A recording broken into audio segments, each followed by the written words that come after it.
विद्यार्थी मित्रांनो, and astrologer's day हा पाठ मी तुमच्यासमोर पार्ट फर्स्ट आणि पार्ट सेकंड अशा शृंखलेमध्ये घेऊन येतो आहे. त्यापैकी हा पार्ट फर्स्ट या व्हिडिओच्या माध्यमातून तुमच्यासमोर मांडतो आहे. तर पहा part first of prose an astrologer's day by R.K. Narayan.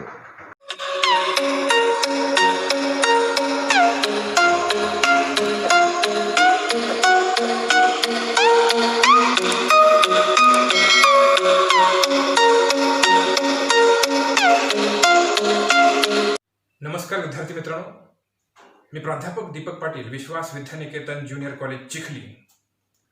यावर्षी माझ्या यूट्यूब चॅनलच्या माध्यमातून इयत्ता 12वी इंग्रजी या विषयाच्या प्रत्येक घटकाच्या पिनपॉइंट नोट्स देण्याचा माझा मानस आहे. महाराष्ट्रातील जास्तीत जास्त विद्यार्थ्यांना याचा जर फायदा झाला तर त्याचा मला मनस्वी आनंद होईल. त्यामुळे माझा पाठवलेला हा व्हिडिओ पहा, आवडला तर लाईक करा, शेअर करा, कॉमेंट्स करायला विसरू नका आणि मी पाठवलेला प्रत्येक व्हिडिओ तुमच्यापर्यंत पोहोचावा अशी तुमची अपेक्षा असेल तर माझ्या चॅनलला सबस्क्राईब करा. धन्यवाद. विद्यार्थी मित्रांनो, आज आपण आपल्या टेक्स्टबुकमध्ये प्रोज सेक्शनमधला पहिला prose an astrologer's day by R.K. Narayan त्याचं लाईन टू लाईन एक्सप्लेनेशन पाहणार आहे. ही कथा अतिशय सुंदर आहे. An astrologer's day and other stories हे R.K. नारायण यांचं असणारं पुस्तक, त्या पुस्तकातून ही कथा घेण्यात आलेली आहे, जे पुस्तक 1947 प्रकाशित झालेलं होतं.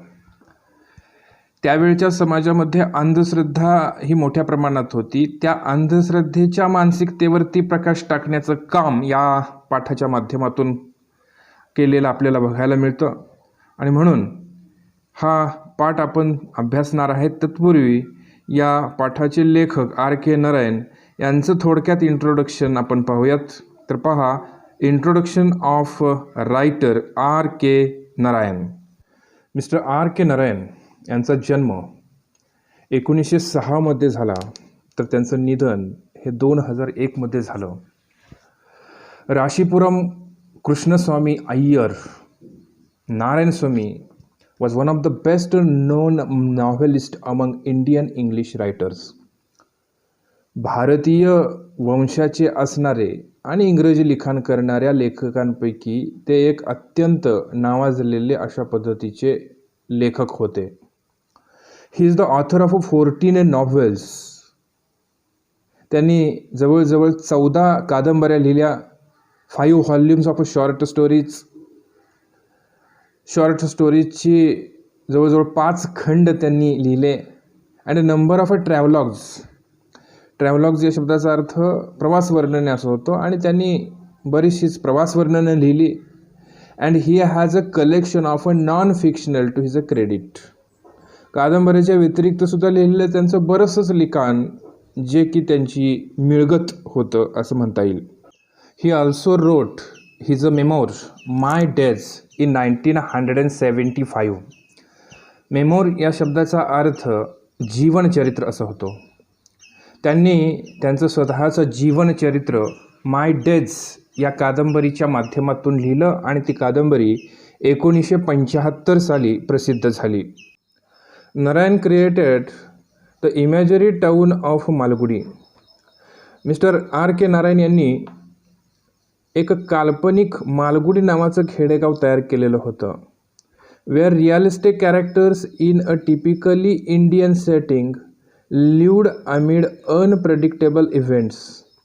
या खेडेगावामध्ये भारतीय संस्कृतीची सत्यता सांगणारी बरीचशीच पात्र प्रत्येक घटनांच्या माध्यमातून चित्रित करण्यात आली. His stories are grounded in a compassionate humanism and celebrated the humor and energy in ordinary life. त्यांच्या कथा ज्या होत्या त्याच्या माध्यमातून दयाळू मानवता आणि त्याचबरोबर एक विनोद आणि एनर्जी ही सर्वसामान्य आयुष्यामध्ये जी बघायला मिळते ती प्रतीत होताना आपणास दिसते. His stories are characterised by simple style and subtle humour. त्यांच्या कथा ज्या होत्या त्याचं खास वैशिष्ट्य म्हणजे ती लिखाण करण्याची अतिशय साधी शैली आणि त्याचबरोबर त्याच्यामध्ये सूक्ष्म विनोद अशा पद्धतीची त्यांची असणारी शैली. Narayan was introduced to American readers in 1952 by the Michigan State University Press. म्हणजेच नारायण यांच्या साहित्याची ओळख अमेरिकन वाचकांना सुद्धा 1952मध्ये झाली आणि ते करून देण्याचं काम मिशिगन स्टेट युनिव्हर्सिटी प्रेसच्या माध्यमातून झालं. दीज इन्क्लूड्स त्यांनी जे साहित्याची ओळख करून दिली त्या साहित्यामध्ये काही साहित्याचा उल्लेख इथं केला आहे. त्याच्यामध्ये Swami and friends, the bachelor of arts in 1937, the dark room in 1938, and astrologer's day and other stories in 1947, mister Sampath in 1949, The Financial Expert in 1954, Waiting for the Mahatma in 1955, and The Guide in 1958 and many other books. म्हणजेच आत्ता उल्लेख केलेल्या काही साहित्याच्या माध्यमातून मायगेल state of university press या प्रेसनं 1952मध्ये American रीडर्सना R.K. नारायण्स यांची ओळख करून दिली. His novel the Guide won him the Sahitya Akademi award in 1961, the most coveted literary honour in India.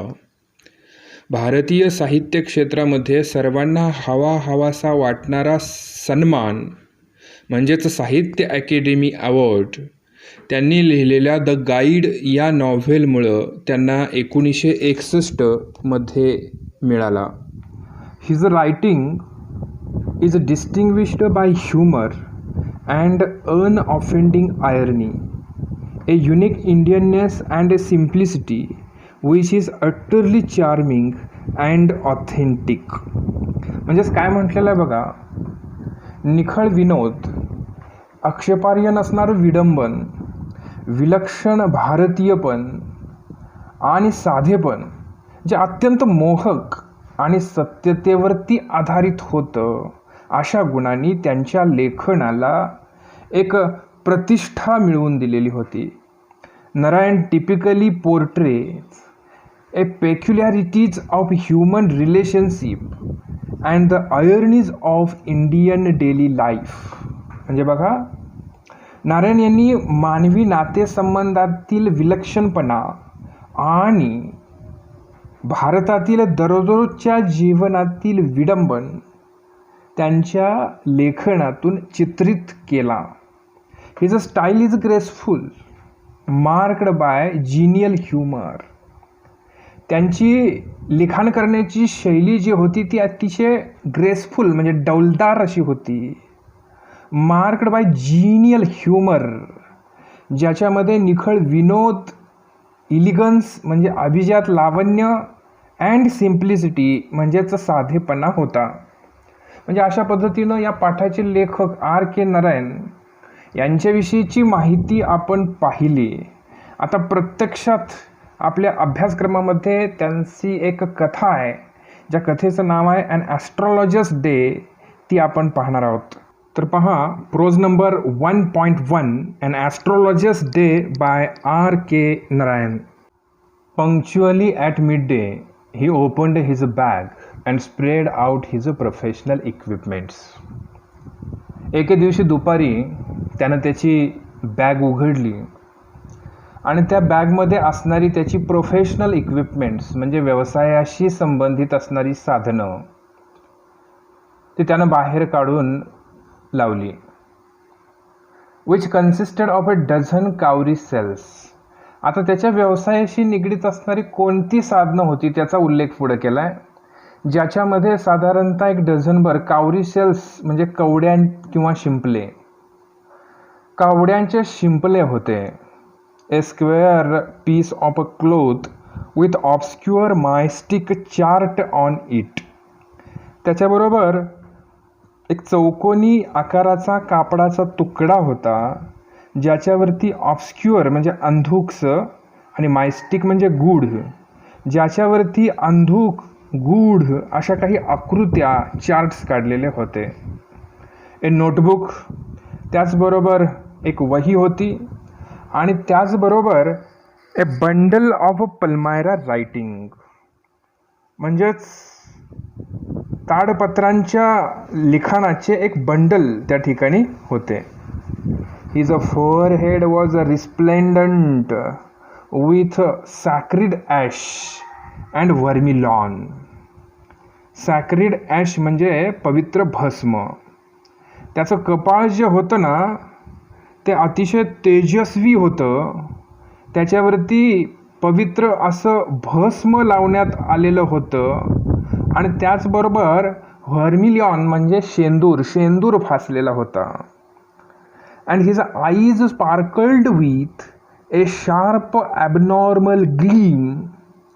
आणि त्याचे जे डोळे होते त्या डोळ्यांमध्ये ग्लीम म्हणजे चकाकी, एक विशिष्ट अशा पद्धतीची चकाकी होती. Which was really an outcome of a continual searching look for customers. आणि जणू काही त्याचे डोळे सतत आणि सतत त्याच्या ग्राहकांचा शोध घेत आहेत अशा पद्धतीची मानसिकता आपली तयार होते त्याच्या डोळ्यांच्याकडे बघितल्यानंतर. But which his a simple clients took to be a prophetic light and felt confronted. परंतु त्याचे भोळे भाबडे जे भक्तजन होते किंवा क्लायंट्स जे होते त्यांच्यासाठी मात्र त्याची नजर म्हणजे एखाद्या भविष्यवेत्त्याची नजर असल्यासारखी होती आणि त्याच्याकडं बघितल्यानंतर त्यांना कम्फर्ट वाटायचा किंवा दिलासा वाटायचा. The power of his eyes was considerably enhanced by their position placed as they were between the painted forehead and the dark whiskers which streamed down his cheeks. इथं काय म्हणायचं आहे बघा, त्याचं रंगवलेलं कपाळ आणि गालांवरती पसरलेल्या दाट मिशा असं त्याचं ॲपिरन्स होतं. आणि त्यामुळं या सगळ्या त्याच्या चेहऱ्याच्या मधोमध असलेल्या त्याच्या डोळ्यांमध्ये त्याचं तेज जे आहे ते अधिक प्रखर होतं असं म्हटलेलं आहे. Even a half wit's eyes would sparkle in a such a setting. म्हणजे त्याच्या चेहऱ्याचं सेटिंगच असं होतं की एखाद्या अर्धवट माणसाचे डोळेसुद्धा एवढेच चमकले असते. हाफवीट अर्धवट असणारा माणूस. To crown the effect he wound a saffron coloured turban around his head.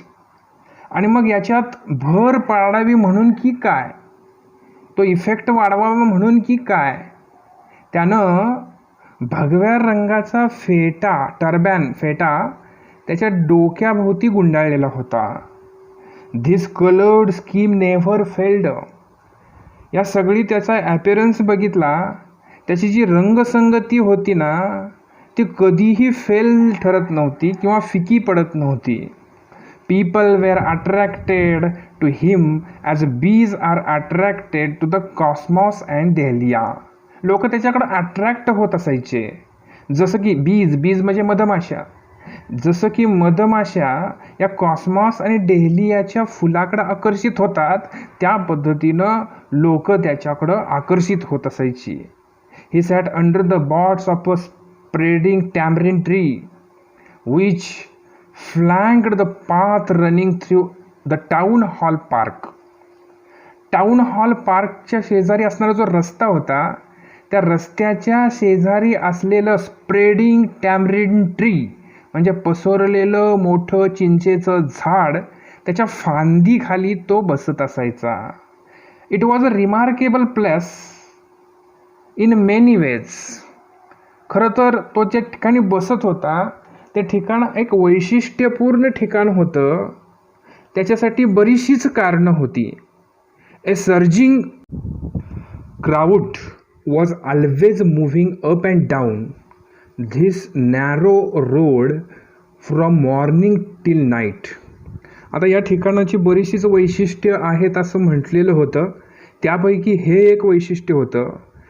तो जो रस्ता होता तो अरुंद होता, नॅरो रोड असं म्हटलं आहे, आणि तो गर्दीनं नेहमी फुललेला असायचा.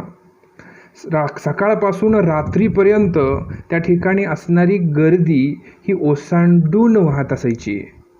ए variety of trades and occupations was represented all along its way. आणि मग विविध प्रकारचे व्यापारी असतील, व्यावसायिक असतील, या रस्त्याच्या दोन्हीही बाजूनी बसलेले असायचे.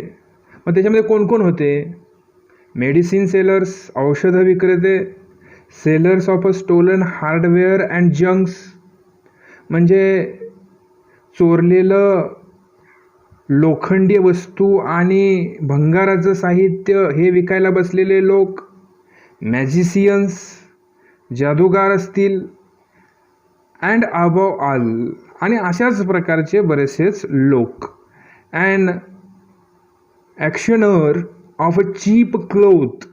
आता ॲक्शनर या शब्दाचा अर्थ या ठिकाणी लिलाव करणे असा होतो. आता कमी किमतीच्या कपड्यांचा लिलाव करत असताना त्या ठिकाणी who created enough din all day to attract the whole town. तर खूप मोठा डीन म्हणजे गोंगाट, खूप मोठा दंगा ते करत असतात आणि त्याचा उद्देश म्हणजे संपूर्ण त्या टाऊनला त्यांच्याकडं त्यांना आकर्षित करायचं असतं आणि म्हणून ते लिलावाची कपडे विकत असताना ती मोठमोठ्यानं दंगा करत असतात. Next to him is a vociferousness came a vendor of fried groundnut. आता होसिफेरसनेस म्हणजे सुद्धा मोठ्यानं आरोळी देणारा. त्याच्याच पुढं त्या ठिकाणी एक मोठ्यानं आरोळी देणारा एक विक्रेता, जे की शेंगा, तळलेल्या शेंगा घेऊन बसलेला असायचा. हू गेव हिज अ वेअर ए फॅन्सी नेम ईच डे. विक्रीसाठी आणलेला त्याचा जो माल होता त्याच्यासाठी तो दररोज वेगवेगळ्या प्रकारची नावं देत असायचा, फॅन्सी नावं देत असायचा. Calling it Bombay ice cream one day and the next Delhi almond and the third Raja's delicacy, and so on and so forth, and people flocked to him. म्हणजे बघा, तो तळलेल्या शेंगा घेऊन बसलेला जो विक्रेता होता तो त्याच्या मालाला दररोज वेगवेगळ्या पद्धतीची नावं देत असायचा. म्हणजे कधी कधी तो त्याच्या मालाला बॉम्बे आईस्क्रीम म्हणायचा, तर कधी दुसऱ्या दिवशी त्याला तो देहली आल्मंड, आल्मंड म्हणजे बदाम, दिल्लीचं बदाम असं म्हणायचा, तर कधी तिसऱ्या दिवशी त्याला तो राजाचं डेलिकसी. डेलिकसी या शब्दाचा अर्थ खास मेजवानी. कधी कधी तो राजासाठीच्या खास मेजवानीचा मेनू असा सुद्धा त्याचा उल्लेख करायचा. And so on so forth, आणि असेच काही बरेचसेच उल्लेख तो करत राहायचा. And people flocked to him. Flock म्हणजे गर्दी करणे, कळपानं जमा होणे, आणि त्याचा हा दंगा बघून लोक त्याच्या भोवताली कळपाने जमा व्हायची, गर्दी करायची. A considerable portion of this crowd dallied before the astrologer too. ही जी गर्दी होती ना, त्या गर्दीपैकी बराचसाच भाग हा डॅलिड म्हणजे रेंगाळणे, त्याच्या शेजारी बसलेला जो ॲस्ट्रॉलॉजर होता, ज्योतिषी होता, त्या ज्योतिषाच्या सुद्धा अवतीभोवताली रेंगाळत असायचा. The astrologer transacted his business by the light of a flare which crackled and smoked up above the groundnut heap nearby. आता हा जो ॲस्ट्रॉलॉजर होता त्याची स्वतःची लाईट नव्हती. तो त्याचा बिझनेस करत असताना शेजारी जो बसलेला ग्राउंडनट्स विकणारा विक्रेता होता, त्यानं ग्राउंडनट्सच्या जो ढीग होता त्या ढिगाच्या बाजूला एक मशाल लावलेली होती. त्या मशालीचा आवाज होत होता, धूर सोडत होती आणि अशा या उजेडामध्ये तो ॲस्ट्रॉलॉजरसुद्धा स्वतःचा व्यवसाय करत होता. Half the enchantment of the place was due to the fact that it did not have the benefit of municipal lighting. एन्चांटमेंटचा अर्थ होतो श्रेय. आता इथं जी परिस्थिती निर्माण झालेली होती किंवा या मार्केटचं जे चित्र निर्माण झालेलं होतं, त्या चित्राचं निम्मार्ध श्रेय हे नगरपालिकेला जातं, कारण नगरपालिकेनं त्यांना लाईटचा बेनिफिट दिलेला नव्हता किंवा त्यांना लाईटची सोय करून दिलेली नव्हती. The place was lit up by shop lights. ती जे ठिकाण होतं ना, ते तिथल्या असणाऱ्या दुकानांच्या लाईटवरतीच उजळून निघालेलं असायचं. 1 or 2 had hissing gas lights. एखाद्या दुसऱ्याकडं हिसिंग म्हणजे फसफस असा आवाज करणारे गॅस लाईट्स जे होते, ज्याचा आवाज व्हायचा फसफस, अशा पद्धतीचे गॅस लाईट्स त्यांच्याकडे असायच्या. Some had naked flare stuck on poles. काहींच्याकडं तशाच त्या उघड्या मशाली असायच्या, ज्या त्यांनी एखाद्या खांबावरती बांधलेल्या असायच्या. Somewhere lit up by old cycle lamps. काही लोक ही जुन्या सायकलच्या दिव्यांवरती कामकाज आपलं चालवत असायच्या, ते निभावून नेत असायचे. 1 or 2 like the astrologer managed without lights of their own. त्याच्यामध्ये बरेचसे असे पण असायचे एखाद दुसरे ॲस्ट्रॉलॉजरसारखे, त्यांची स्वतःची लाईटची व्यवस्था नसायची, ते दुसऱ्याच्या लाईटवरती आपलं स्वतःचं निभावून नेत असायचे. It was a bewildering crisscross of light rays and moving shadows.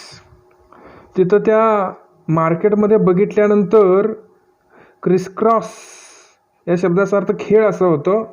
गोंधळात टाकणारा खेळ चाललेला असायचा.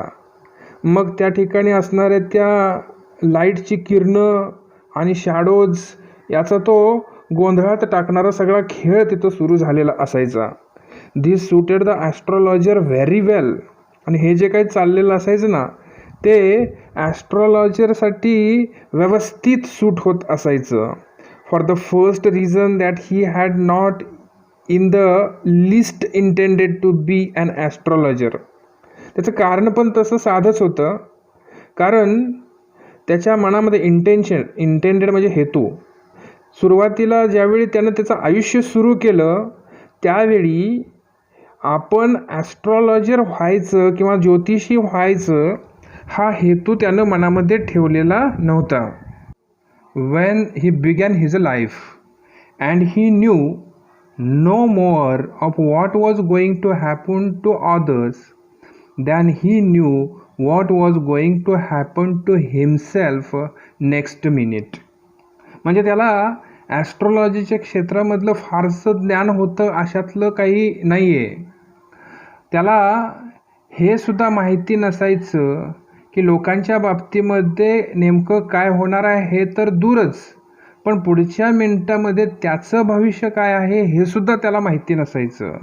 ही was as much as a stranger to the stars as were his a innocent customers.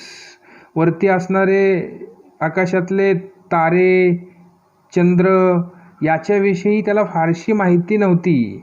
जसं की त्याचे कस्टमर्स हे या सगळ्या बाबतीमध्ये अनभिज्ञ आणि निष्पाप होते ना, त्याच्या कस्टमरप्रमाणे तो सुद्धा तेवढाच या सगळ्या गोष्टींपासून अनभिज्ञ होता.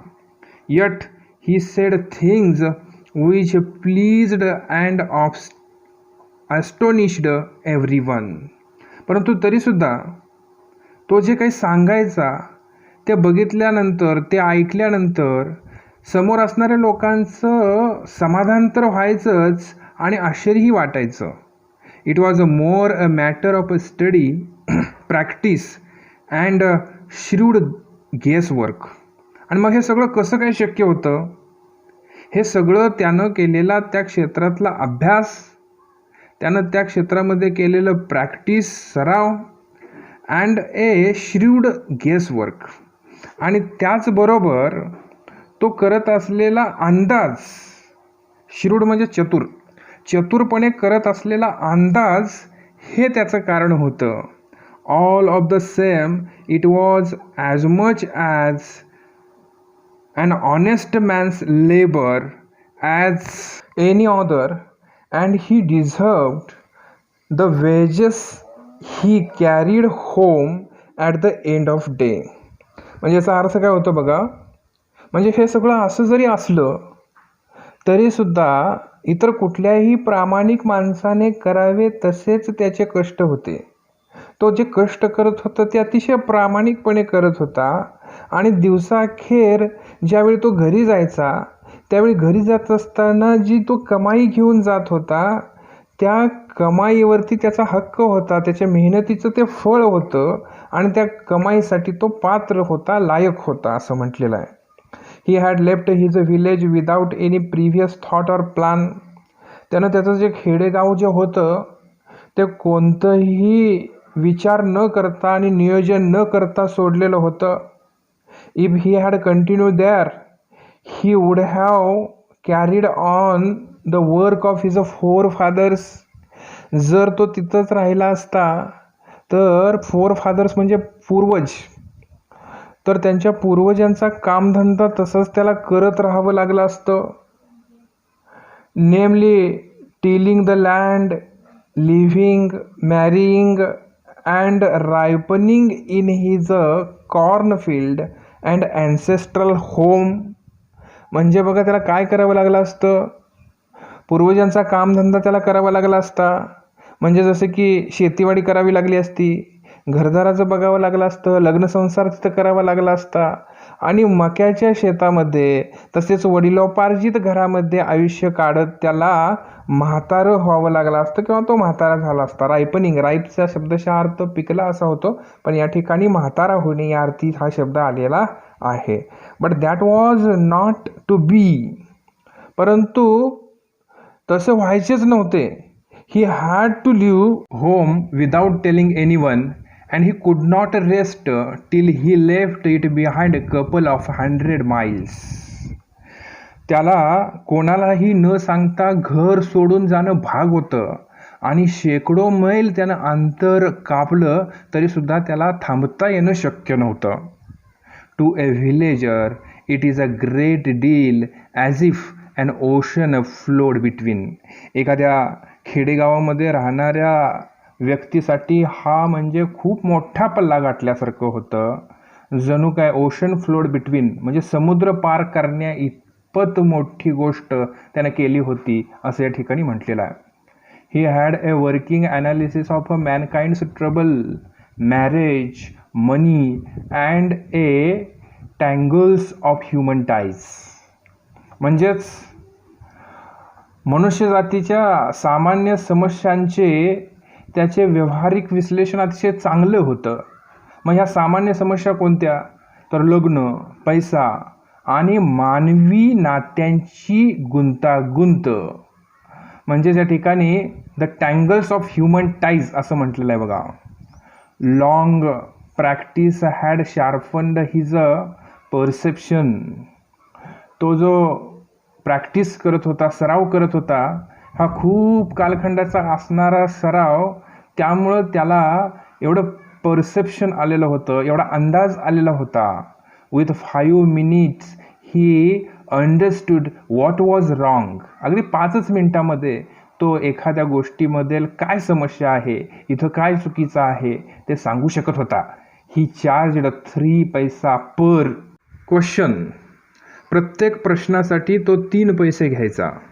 Never opened his mouth till the other had spoken for at least 10 minutes. समोरची व्यक्ती कमीत कमी 10 मिनिट तरी बोलल्याशिवाय तो स्वतःचं तोंड उघडत नव्हता. Which provide him enough stuff for a dozen answers and ॲडव्हायसेस.